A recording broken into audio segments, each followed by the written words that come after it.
Imagine a civilization so advanced that its cities had underground drainage, standardized weights, planned grids, and near-perfect urban sanitation. Yet no one today can read a single word they left behind. This isn't a sci-fi plot. This is the Indus Valley Civilization, one of humanity's greatest puzzles. When British engineers were laying railway tracks in the 1800s, they casually used old baked bricks they found scattered across Punjab and Sindh.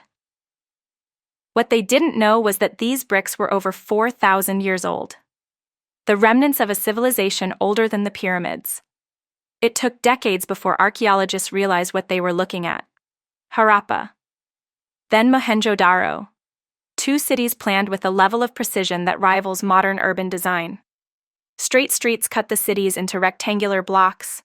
Homes had private wells and bathrooms. A vast drainage network carried wastewater away, covered, structured, engineered. This wasn't improvisation. This was policy. But here's the paradox. For a civilization so sophisticated, their political structure remains invisible.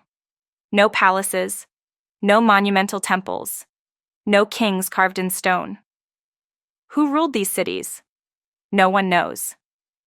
Their script, carved onto seals and pottery, remains undeciphered. Not for lack of trying. Linguists, mathematicians, epigraphists, all have attempted to crack it. But without a bilingual key like the Rosetta Stone, it is silence frozen in clay. The people of the Indus were traders. Archaeological evidence links them to Mesopotamia. Indus seals appear in modern-day Iraq. They exported beads, metals, and cotton, possibly the earliest known cotton textiles. Their cities thrived between 2600 and 1900 BCE.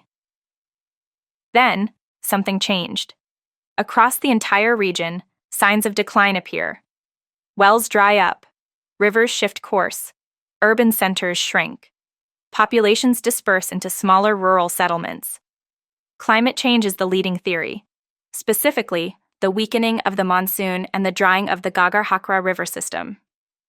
No evidence of invasion, no single catastrophic event, more like a slow suffocation of resources. And with this decline, one of the world's first great urban civilizations faded out quietly. No dramatic ending, no final battle, just disappearance. Today, archaeologists are still excavating the Indus Valley. New sites appear in India and Pakistan, expanding the civilization's known scale far beyond the original boundaries. Satellite imagery reveals buried cities. Chemical analysis of pottery traces ancient trade routes. Genetic studies hint at population continuity.